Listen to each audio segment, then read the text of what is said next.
Hey everybody, welcome back to the Steel Donut Collective. This is Blake here again with Connor and What's up? And Matt. That is me. I'm Matt. And we're reading more of the wonderful National Treasure fanfic, fan letters, aka the adventures of perhaps a literal man-child. Yeah. They continued to work in the tunnels on Sunday.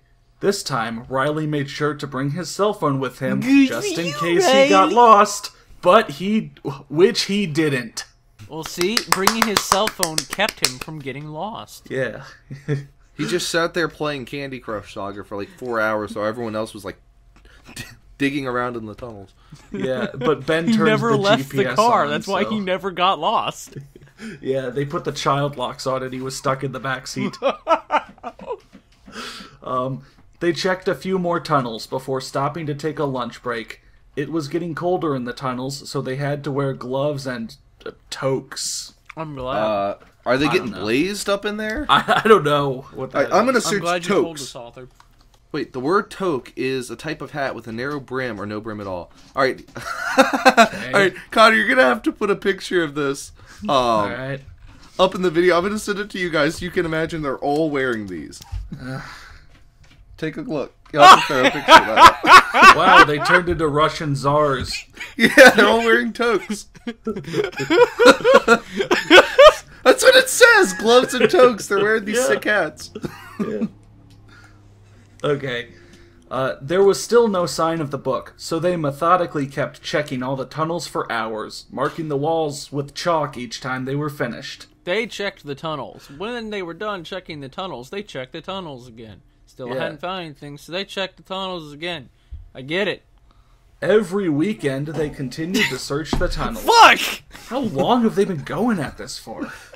Well, they know it's down there somewhere. This is the part of being a national treasure Start hunter they don't date, tell you year about. 355. Still haven't found that fucking book yet. Yeah. Years of working, all for that 1 second of discovery. Yeah. They continued to search the tunnels, sometimes just the three of them, and a few times they brought Matthew or Abigail. Okay. By mid-November, they had nearly finished marking the tunnels on the blueprints. Mrs. Harsham invited everyone over for a dinner on Friday night, so after work, Ben and Abigail picked up Riley and drove to her house. Matthew and Peter were already there. They all sat down around the dinner table. Riley sat between Abigail and Peter. As I say, usually Riley just gets an Uber, but Yeah. he wouldn't. Riley would get an Uber. Yeah. Did they set him up in the kiddie seat? Yeah. Did they put the little bib on him? They had to use the child locks, too, with the so they sippy didn't fall cup? out. Yeah, and he threw lasagna all over the place. And I'm like, oh my fucking god! Use a fork, Riley! So how's progress going in the tunnels? Oh god, come on! What, you Not don't that like voice my again. You need to foot off. This is one of my best voices, so you can just sort off. You know, you can sort off. Bottle smart. You can just sort off to wherever the hell you want to go. Well, I'm the just going to British sit here readers, doing my Mark. amazing voice. We're all from Butland and we all read bad stories. We're the British Raiders. Didn't you know this? Man, that's a really good. That's a really good British accent you got there, Connor. Oh, well, thank you. That's really good. That sounds just perfect. It sounds just as good as mine. Also, Yeah, I'm totally it does. not. My really does. British accent totally isn't just an impression of Gavin. Asked Peter as she scooped out some Caesar salad and passed the dish to Matthew. Perhaps that was the right voice to use, considering the last chapter. Well, we've checked most of the tunnels. So far, we haven't found any sign of the book. We're going down tomorrow and Sunday as well. Okay. The group chatted amongst themselves over their dinner of lasagna, salad, and apple crumble. Delicious apple crumble. Lasagna. Wow, I didn't even see that. I just guessed they were eating lasagna. I'm hungry, Ben. I could use some lasagna. Riley, you stupid fat cat. Riley ate It those was a food. It was a pleasant evening, and everyone seemed to enjoy themselves immensely. Immensely, yeah. Immensely. I enjoy myself immensely, too. When it was time to go, chatted in the living room with Ben and Peter. It's getting worse. No, it's the return of my favorite character. Oh, he's the best. Oh, okay. yeah. Yeah. Chatted in the living room with them. Yeah. With Ben and Peter, while Riley and Abigail offered to wash up the dishes and put away the leftovers. As they made their way back to their cars, there was a quick discussion of when to meet up the next morning to explore the remainder of the tunnels. It's so boring. Yeah, it's the side of being a national treasure hunter that they don't want you to see. It is truly in real life pretty boring, but it was kind of exciting in the movie. Yeah. When Ben, Riley, and Abigail pulled up at the alley in Baltimore early the next morning, they only had to wait a few minutes before Matthew and Peter pulled up. Oh, I thought it was going to have to wait a few minutes before Riley woke up. Oh my gosh, I'm so glad I use his voice because it's such a British thing to say. It's a cold one this morning. Peter told them. My bangers and mash were frozen to the plate, I tell you. Yeah. Shoving his gloved hands deep into his jacket pockets. Oh. There was a few inches of snow on the ground. And the 2 temperature... inches of snow. Man, we're snowed in. It's freezing. What's going on? Hey, that's literally what it's like in the South, though. I can tell you. And the temperature had dropped greatly since the last time they'd visited the tunnels. Riley was bundled in a large black and orange winter jacket. That would be Riley. He was wearing blue mittens and a wool ear-flap chulo hat. And this person's a real hat lover. The hat connoisseur, yeah. Like me. They know everything about every type of hat that anyone has ever put on their head. And they're typically weird hats, like they're wearing a bunch of toques inside of the tunnel. What else could that have been? It had to have been intentional. But if it was intentional, then what the fuck? Why would they wear those? Well, actually, toques apparently also mean knit caps, but... No, they were wearing these tall, brimless hats. Because look, Yeah. here's another picture of it. I like to imagine they were wearing this instead. Throw up another picture, Connor. They were wearing that whole outfit. Yeah. They're high-waisted pants. Yeah. The only part of him that was feeling the cold was the tip of his nose and his feet, still clad in his black high tops. That one part of him that's two different body parts. The group worked steadily for 2 hours, and were about to take a break when there was a discovery in the tunnel. I thought that's a Discovery Channel. Fuck. When Discovery Channel came down to the tunnel, kicked them out to film. They're like, hey, we're in here for 10 minutes and we actually found the thing. Yeah. Riley had been paired off with Matthew and Peter, while Ben and Abigail were working in another Who's section. Abigail? I don't remember her. Ben's wife. Yeah, it's his wife. Where was she before? Trying to make dinner while Riley ate a sandwich. So she ate. So that's the only place she showed up. No. Riley was eating a sandwich while Ben was doing work, and then while she was cooking dinner, he was playing Just Dance on the Wii by himself. Right, yeah. Riley didn't really feel comfortable around Matthew, that skeevy little turd. As he rarely spoke or interacted with anyone else but Peter. The few times Riley tried to make eye contact and hold a conversation with him about any subject was usually one-sided and seemed pointless.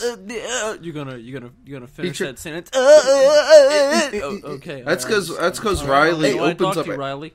That's because Do you watch Power Rangers? I really like the Power Rangers. Shut the fuck up, Riley.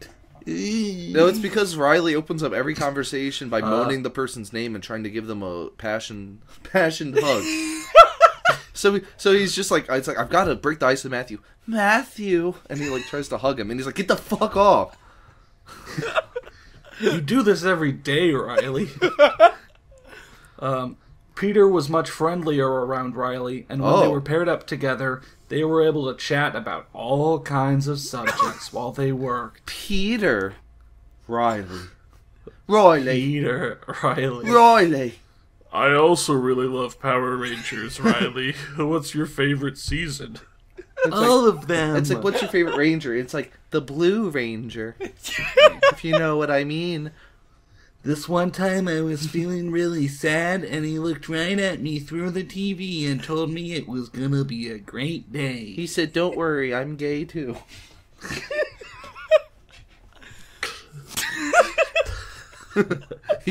Okay. Riley was listening to Peter's story about his niece's 3rd birthday party while feeling the stone wall with his mittened hand.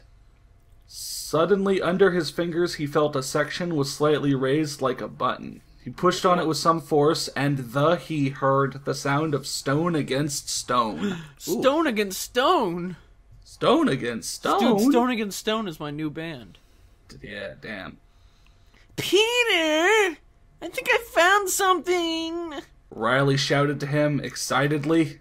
Peter and Matthew came running over to stand beside him.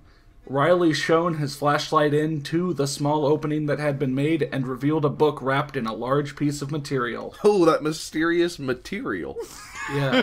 What could it be? It was bound in a strange material. It was No, bound literally in what it human was. flesh. Oh yeah, it was human flesh, wasn't it? We established that back in part 1. It was never meant for the world of the living.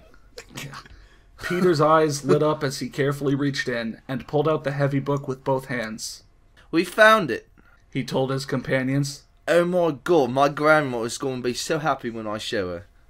How do you know it's the book? How do you know it's not another Who else book? would leave a book Fucking down Well, to be in fair, the like- Baltimore tunnels? To be fair, what other book would be hidden behind a secret wall and also be the Necronomicon? I guess that's true. Oh, there's only one book that's going to be hidden behind a wall and also be the Necronomicon. Is this book breathing? Yeah. Like I said, All right. Well, let's nothing move happened on to that chapter chapter. 8. kind of a odd way to end, honestly. Well, it's just a cliffhanger. It's your bog standard Cliffy. Peter left to go break the news to Ben and Abigail, leaving Riley and Matthew with the book. Well, there's your first mistake. Yeah. Riley was clutching the book, which was still wrapped in the material that they'd found it in. Well, I It's don't like- expect that book to it's be like- there very long. Then. It's like starting to grow over his hands. They look away for 5 seconds, and suddenly it's like wrapped in something completely different. Rage I'd be bound. blown away This- if the book is did that. Is that Riley's face on the book? How did that happen? Help, let me out of this godforsaken book. It's He who holds it becomes trapped in it. it's like No, it's like he who the Care holds Bears it movie. becomes the book. It's like the Care Bears movie. There's that book with a face in it. Shit.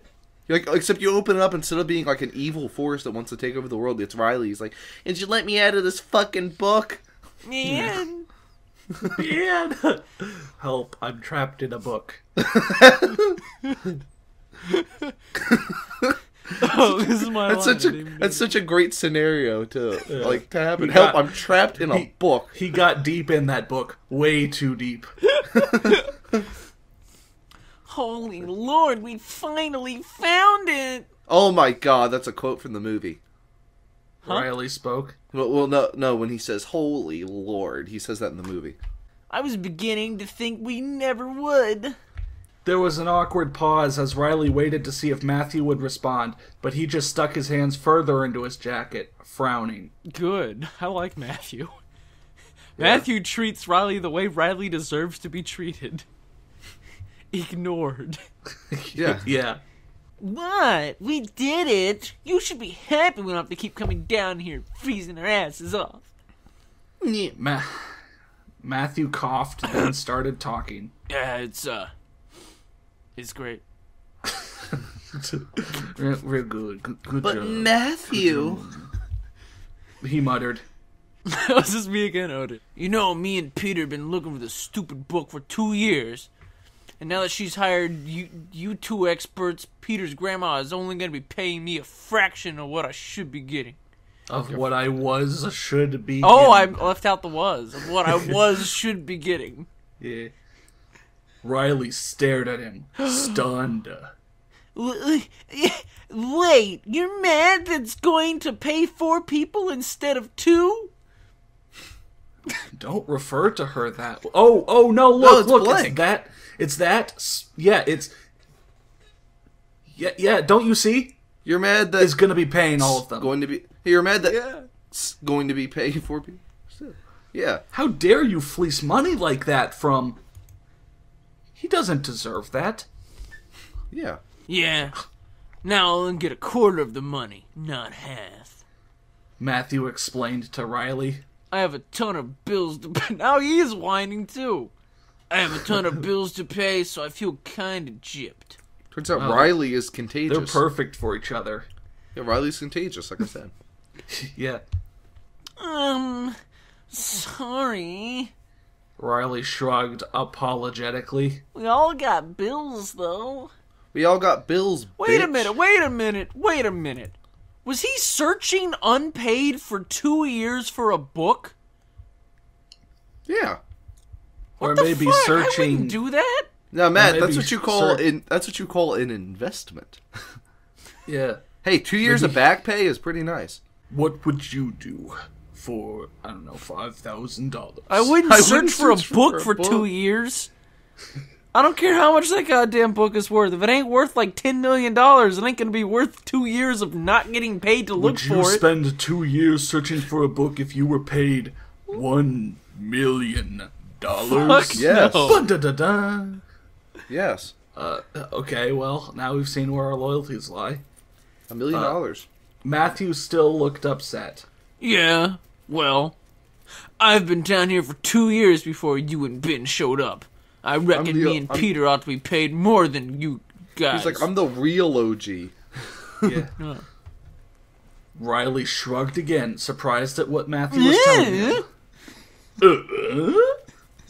This was the most he'd ever heard the man say. Take it up with... Our benefactor. You know, I'm not in charge of who gets what. You know, one day me and Bob were actually like talking about how this happened because there's another story where this happened. You know what? You know how this happens? Fun fact. Well, it's simple. It's just a great character. Yeah. Well, in all seriousness, I'm pretty sure what happens is they like write the whole story with this character, and then they decide they want to change the name of the character. At least in the one case, the other story, they definitely wanted to change the name of the character, and so they just do find and replace, and they fuck it up and replace it all with a space. Shit. And so they found and replaced whoever this character was and changed their name to. Well, it's a good name. Great character name. It suits them well. I like it better than the original, you know. Matthew looked at Riley thoughtfully. Hey. What you... What... Hey. What say we both get out of here and sell that book to someone rich? I'll split the money with you 50-50. Give it here. He's like, let's stick up the world and split it 50-50. Yeah. Being a bit aggressive there, Matthew. He turned into Jay-Z. He's like, well, let's stick up the world and split it 50-50. While they're here, they'll go steal the Magna Carta and the Holy Grail. Yeah, exactly. Well, the Magna Carta, the Holy Grail, and this book that's been in the sewers for 200 years. Yeah, how else is he going to sell, like, the deluxe special edition if he can't give away the actual Magna Carta and Holy Grail with the album? And this random book that's been there for 200 years. Well, I forget what this book was supposed to be. Dude, no, it's the lesser known alternate title to Magna Carta Holy Grail. It's Magna Carta Holy Grail in this book that's been sitting here for 200 years. Yeah, Magna Carta Holy Grail fucking old book. Yeah. Jay-Z knows it doesn't quite roll off the tongue as well. That's but, why they you know, shortened it for the that was official the- release. Yeah. Riley took a step back from Matthew, the book still pressed up against his jacket. You better be joking. Riley spoke, his heart starting to race. Give me the book, Riley. Nope. Nope. Vagina. Yeah. Oh, This is a great back and forth soliloquy from Matt Rox. yeah. The one man, many voices. Yeah. Matthew lunged forward and tried to rip the book from Riley's arms. And it's really meta because there's actually a Matthew in the story here. Oh my god! Riley, that thing's fusing to your skin! I'll get it off! He's like, and then Riley just holds out his hand. Matthew goes flying back against the wall, and he's like, "It's too late." No! You will not take my power! And then he just boom, blows a I hole in him, really want to takes see off. Riley turn into a Deadite. That'd be fucking awesome. But only succeeded in pulling off the material that the book was loosely wrapped in. Of which we'll never know what it is. Human flesh. This is the real mystery of this story. They found the book in chapter 7. They'll only discover what the material was in chapter, 12. Yeah, it was bound in some strange material. Riley felt a sudden surge of adrenaline as he raced down the corridor, protectively hugging the book. Matthew followed close behind him for a few minutes, but was forced to slow down considerably when he got a stitch in his side. Wow, I'm imagining Matthew, this you as suck. I'm imagining this as a movie, and there's just one guy running after another guy for like 4 minutes, and it's like, yep, Stitch in his side? yeah, it's an I thought expression. Matthew was supposed to be the fit and in shape one. He's not as fit and in shape as Riley fucking Poole. Yeah. Riley made his way through the tunnels with the help of the keychain flashlight he had tucked into his jacket pocket. The light was weaker on the pint-sized torch, but he'd left the large, heavy-duty flashlight behind him when he'd run from Call Matthew. someone with The your cell pint-sized phone. torch is such a great expression. He found his way to the stairs that led to the diner, scanning the dark hallways with his flashlight to make sure Matthew hadn't followed him. He rushed up the stairs and entered the restaurant. Oh my god, not this shit again. Yeah, this shit again. Martha's face lit up when she saw Riley again. How do you She's keep like- getting in here? It's like, oh, came in through the secret passage through the freaking caves again. I did knew you? we should have padlocked that door. I felt like we'd have a callback to it. I didn't think we'd have a callback to it like 2 chapters later. Whatever. No, the diner is the central character of this story. Yeah. Dude, it's like one of those like art pieces where instead of focusing on a character, it's focusing on a location, Yeah, and it's the like a street- location is the main character. Yeah, it's like a streetcar named Desire, except this is Yeah. like except this is like called like a diner named like Fat Billy's. Yeah. Not as elegant as a streetcar named Desire, but pretty good still. Fat asses. Guy Fieri's there, like, I'm here to try their their new burger. It's like 5 burgers on 1 bun stuffed with pure lard. Yeah.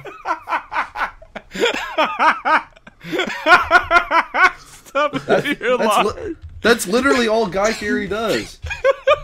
Besides front Smash Mouth. Yeah, his new series, Diners, Drive-Ins, and Dumps. Or whatever it is. No, well, it's called Diners, Drive-Ins, and Dives, but Dumps is probably a more accurate description of all the places he goes. When he's not fronting Smash Mouth, of course. Yeah. God help me. Hi again. She told him. Riley nodded. Okay. A bit out of breath and snagged a seat at the counter. Whew, I need the seat. It's mine. I'm getting out of here. Yeah. Martha, can I ask you a favor? This might sound a little weird, though. He's like, could you maybe deep throat my cock? I need you to pull my inhaler out and give it to me. I need you to pull My mommy finger. says I can't do it by myself. I might do it wrong. He asked, setting the large leather-bound book on the counter in front of him. This book is incredibly valuable, and one of my colleagues wants me to hand it over to him so he can sell it for profit instead of donating it to the museum. Is there a safe somewhere secure I can stash this? It belongs in a museum. Martha patted him on the head, I guess. She's like, And then, he's like, head for the hills, Martha. yeah. Martha nodded and told him to follow her to the manager's office. She unlocked the safe and rearranged everything so that there was enough room for the book. She rearranged everything. I'm glad Martha's like the nicest person in Baltimore. I'm glad Martha's apparently the manager. No fucking joke. 'Cause Baltimore's a Martha pretty is straight shitty up place. like, she's gonna straight up be God at the end of the story. I say, We're gonna be like, what? As somebody Dude, she who's unlocked... Oh, I'm sorry. I keep cutting you off, Blake. I was gonna say, as somebody who's lived like outside of Baltimore, yeah, not happening. I was gonna say I'm amazed that she was Yeah, able just to come into unlock the office. I'm manager's sure you don't- safe. Yeah, she's like, yeah, just come into the office with me. I'm sure you don't have a gun. She unlocked the manager's. Doesn't the manager have that key, or does he just have that lying around? No, Martha's the manager. Is Martha the it's her- manager? Yeah, it's her diner. It's like a I small didn't diner know it she was her owns. diner. I thought she was just a person, No, who worked it's not- there. Basically, Riley wandered onto the set of Cheers, and that's all that matters. Oh, okay. Exactly. Hey, How long do you need me to look it up for? Martha asked him, closing the safe. They returned to the counter, and Riley sat back down on the worn red swivel chair. I'm not sure yet. He told her. Probably just a day or two until this all blows over. They talked It all briefly. blows over. Just God damn it. I Yep. hate this so much. They talked briefly, and she poured him a steaming cup of coffee. You knew what I was thinking there, didn't you? He took off his mitts so he could wrap his nearly numb fingers around the mug. Jeez, if even mittens weren't good enough down there, then maybe you should have dressed a little warmer, Riley. He was wearing like a big snow coat. Yeah, I gotta go. Riley told her before thanking her for the drink. Don't give anyone that book except me, okay? Don't tell anyone you have it at all. Or I'll fuck you up. Riley, just because she gave you free hot chocolate after you showed up disheveled as shit doesn't mean you don't have to pay. Ever. Riley, just because she gave you free hot chocolate doesn't mean you should trust her with like a 200-year-old super valuable book, okay? Yeah, the twist is gonna be she sells it off. And then Riley's like, wouldn't that's be not hard. fair. And she's like, hey, it's a tough world, cunt. Yeah, this is a world for adults, Riley. Grown-ups. You can't always get what you want. Life isn't like Power Rangers, Riley. And then she has him arrested for stealing a Life cup of is coffee. like Breaking Bad, Riley. Did you ever watch that on TV? And seriously, No, my and she- parents don't let me watch non-kiddie entertainment. And then the Baltimore police show up and like curb stomp him for stealing the cup of coffee. Yeah. Okay, well, that was another episode of Fan Letters. Got kind of dark towards the end. Muy goodiente. I don't know. Yeah, join us next time for more of Riley like being a complete shitlord.